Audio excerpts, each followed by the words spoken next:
Et c'est le récit d'un burn-out parental, peut-être aussi d'une petite crise de la quarantaine, d'une prise de conscience sur le monde post-attentat en France, d'un retour aux racines familiales, côté grands-parents notamment, de questions existentielles sur l'éducation, sur comment on peut être un homme bien. La liste est longue, c'est un peu tout ça. En tout cas, Comme à la guerre, votre nouveau livre chez Stock, Julien Blangras. C'est un peu tout ça, burn-out parental, je n'avais pas pensé à cette expression. Alors, ça fait penser à ça quand on lit votre livre. C'est un petit peu ça, oui.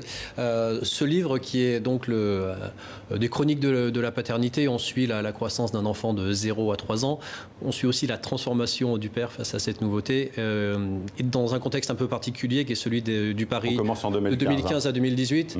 C'est assez autobiographique, et donc mon fils est né juste avant la vague d'attentats que nous avons connue. Donc le livre est traversé par ces questions, comment on élève un enfant dans ce monde qui est confus, incertain, ça pose beaucoup de questions. Hein. Alors, faire un enfant, avoir un enfant, ça fait poser beaucoup de questions, évidemment, d'autant plus dans ce contexte. Et je crois que la réponse, comment on fait face à ça, c'est en essayant d'engranger de l'optimisme malgré le contexte.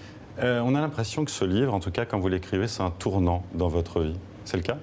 Alors, clairement, le sujet du livre, la naissance de mon fils, c'est un tournant dans ma vie. Ce livre aussi, il est assez particulier pour moi parce qu'il est...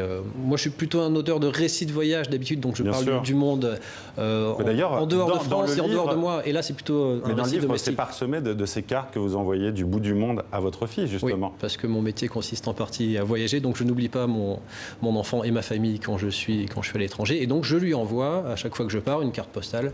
Voilà, que ce soit du Groenland, d'Australie ou du Cameroun. De Téhéran en Iran aussi. Donc il est tout petit, c'est pas encore lire, mais je pense que quand il sera un petit peu plus âgé, il aura une belle collection de cartes postales. C'est un livre grinçant, hein, drôle souvent, émouvant aussi, et aussi familial, hein, je le disais tout à l'heure.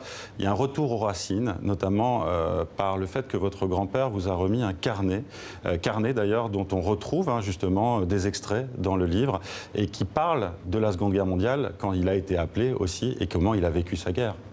Tout à fait. Donc, à travers le récit principal, j'intègre un récit secondaire qui est celui de l'histoire de mes deux grands-pères pendant la Seconde Guerre mondiale. Alors, il y en a un qui a été prisonnier de guerre pendant 5 ans au Stala, Marcel Gibert, et l'autre qui a vécu la bataille de France. Et, Raphaël dit Henri. Voilà, exactement. Et qui a été résistant par la suite. C'est des histoires que je connaissais, mais que je connaissais mal, car ces grands-pères, comme souvent, n'ont pas trop parlé de leur guerre. Cette génération n'était pas vraiment habituée à parler. Et moi, j'ai donc mené cette enquête pour comprendre exactement ce qui s'était passé dans leur vie et ce qui nous a été transmis à mes parents, à moi. À votre fils aussi. Voilà. Vous évoquez la question du transgénérationnel sans le dire, en fait. Cet héritage-là, comment on fait justement quand on a été prisonnier pendant des années en Allemagne. Ça, vous dites que c'est quelque chose que vous avez perçu, reçu.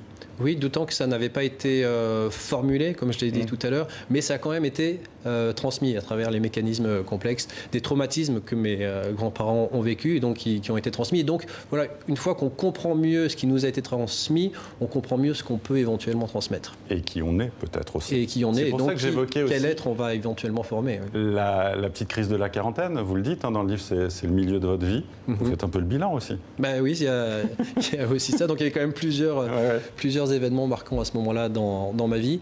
Bon, peut-être que ce livre est une manière de gérer ma petite crise de la quarantaine, qui du coup n'a pas été trop violente, je vous rassure. Le titre Comme à la guerre, vous parlez de violence justement à l'instant, il fait écho, alors on l'a entendu, à la guerre de vos grands-pères, aux attentats terroristes. Vous, votre guerre à vous, c'est laquelle ? Moi, justement, une fois que j'ai raconté l'histoire de mes grands-parents, je ne peux pas dire que j'ai vécu une guerre. C'est pour ça que ça s'appelle Comme à la guerre. Voilà, il y a pour cette raison. Et puis le fait de se pencher sur l'histoire de nos ancêtres permet de donner une échelle du tragique. C'est tragique ce qu'on a vécu en France en 2015-2016. Mais voilà, il y a deux générations, elles ont été plongées dans des traumatismes d'une ampleur bien supérieure. Et comme à la guerre, on entend évidemment l'expression « à la guerre comme à la guerre ». C'est pour parler de l'attitude qu'à mon avis il faut avoir, c'est on fait ce qu'on peut avec ce qui nous est donné. Alors, est-ce que ça pourrait être une guerre politique, par exemple vous décrivez ce passage de votre compagne à l'hôpital, justement. Vous êtes extrêmement choqué. Suite à un petit accident au Suite à un petit accident de scooter. Et vous êtes extrêmement choqué par le manque de moyens, le fait qu'elle n'ait pas été prise en charge rapidement, c'est le moins qu'on puisse dire. Et vous dites que votre curseur s'est déplacé d'un cran à gauche. Et pourtant, j'ai lu que vous avez voté aux deux tours de la présidentielle pour Emmanuel Macron. Vous êtes où, vous, politiquement ? Je vous rappelle rappelle qu'il était censé être de gauche quand même au départ. Bon, on s'est rendu compte que c'était plus exactement le cas, loin de là.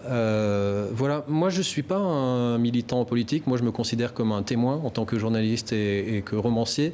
Donc je ne prends pas spécialement position politiquement en règle générale. J'essaye de regarder le monde, comment il fonctionne, et j'essaye de fuir les extrêmes et de trouver la voie du juste consensus. Un peu comme dans En Marche en fait.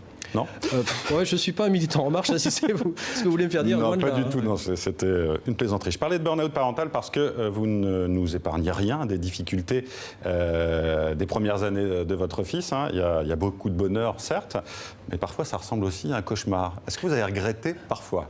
Vous êtes un père modèle, hein, vous êtes très investi. Je vous remercie, c'est très gentil de me le dire.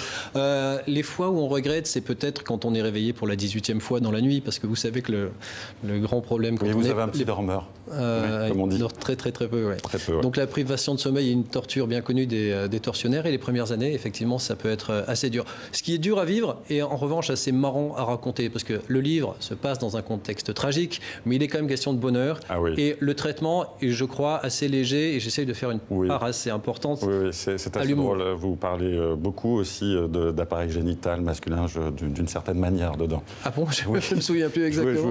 On en parlera après si vous voulez. Alors, le livre se conclut en disant « Ne t'inquiète pas papa, justement, on va faire du bon boulot ». C'est résolument optimiste.